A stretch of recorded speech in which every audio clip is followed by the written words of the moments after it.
Hey guys, this is Elena Allsrue and welcome to the commentary. Some of you may know me at Elena Rose 620 on Instagram. Thank you so much for those of you who just decided to subscribe to my channel. Today you're going to be seeing some training footage. This is actually took place about a week and a half ago, and I was just getting an opportunity to edit it out and share this with you guys. Here I have 3 training days to share with you, which is kind of the highlights. And what I'm showing you guys here is the overhead focus for power. And what you're seeing is my 3 sets at 65, 75, and 85% of my 1 rep max. I chose to use a barbell today. Then what you're seeing is a sled drag to the barn and back. And then we've got 4 hanging rainbows and then 30 seconds of inverted rows. So that's the giant set I'm working off of today. And my goal here was just to be stable and fast. So at the top, I'm working on hanging on to that lockout just a little longer than normal. This is a pretty good weight for me.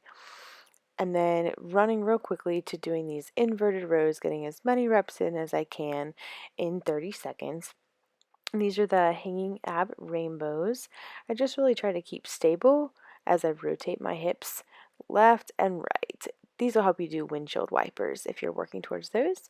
This is my last set, my top set, 120. I ended up doing 3, but I showed 2 because I put the 1 down and I felt like I waited too long to hit that 3rd rep. So I just wanted to show you guys 2, which pretty good improvement for me. I feel good about 120 for 2. Starting to do reps with 120 is a good sign for me, hoping my overhead press will improve here.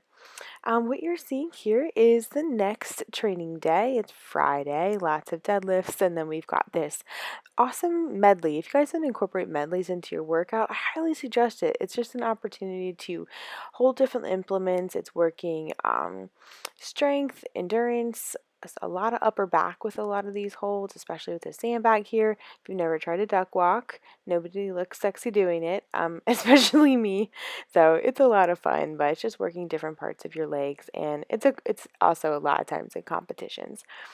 So here you're seeing some high reps for my deadlift. Deadlift has been moving a little bit better than normal. Usually my first one's a little bit of a struggle, but I'm trying to keep each rep the same and really keep that strong brace, push the ground through. And the biggest thing I'm working on is keeping my upper back as straight as I possibly can. A lot of times there's rounding going on in my max effort deadlifts, and although I know I'm safe, my core is nice and tight, I want it to look better and I want to not break down that form. So these deadlifts I've been working on really staying focused on packing my lats and keeping my upper back nice and strong. Here we move on to probably the hardest part of the whole last 2 training weeks for me, which was this squat technique portion. And there's Andy spotting me. She's like my goals for squats. She's incredible.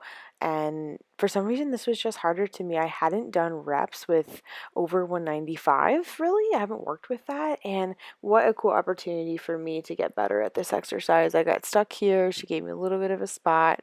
And then I dropped down just a little bit. I was supposed to work at 205, but I was only able to get that twice, and I dropped back down to the 195 for reps of 4 here. I just wanted to stay safe and keep my technique and not get out of alignment. So that was an awesome.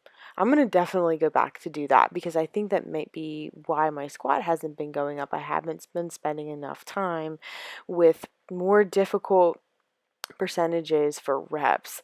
So I talked to Brian, just said I love this program for this reason. He's been hearing a lot of complaints about the program from me, but that squat, I'm really seeing my squat and my deadlift techniques improve.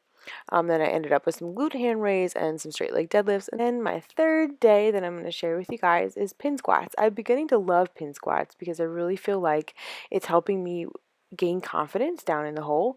A lot of times I get nervous that I'm not going to come back up, especially with heavy weight on my back. But with the pins, there's like a little bit of a safety. They're safety arms, really, so like you're not going to get hurt. But it gives you that moment to kind of take a pause and shoot back up using your butt and your hamstrings, pushing that ground away.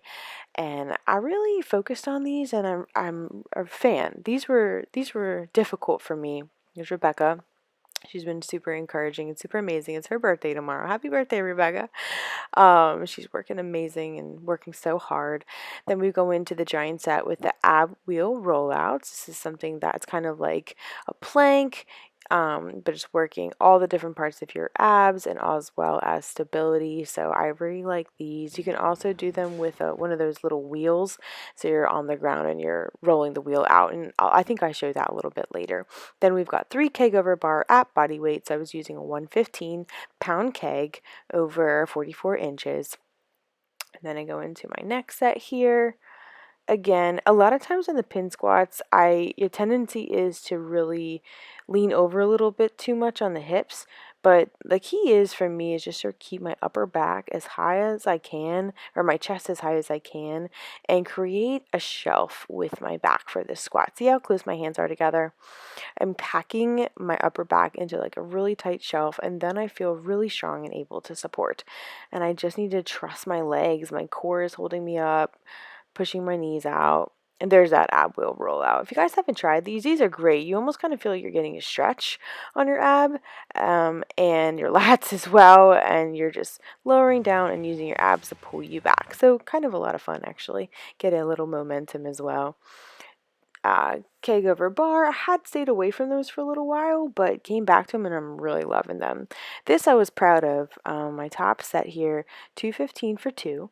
So again, moving above 200 pounds, trying to do reps with the squat. That's been the name of the game for me, to be able to move into a higher squat percentage and gain confidence with the bar on my back. I think I'd been spending a lot of time with deadlifts and I love spending more time with the squats.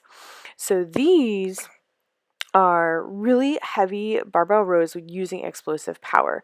You have to be able to have a nice, your body needs to be braced, so you don't want to do this with a back that's not braced, but taking a deep breath and then rowing that bar right to your belly button is what we're supposed to be doing. And I got up to 205 on these rows, so I feel really good about that. That's really heavy, almost a little too heavy for me, but I tried to do it for like 1 or 2 rounds. See, I go to a lighter bar over there. Thanks, Rebecca. And then right back into those deadlifts. This is the technique portion for deadlifts of today, and deadlifts felt great. The percentage was 75%, I believe, and then we're supposed to be able to row what we were deadlifting, and that was difficult.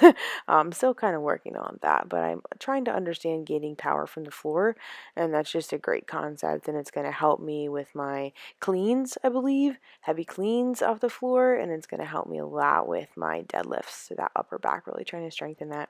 Just finishing out the day with some barbell lunges and then some carries, 50 feet down, as many as you can in 8 minutes. And of course, ending the day with the best puppies in the world, Nala and Kona.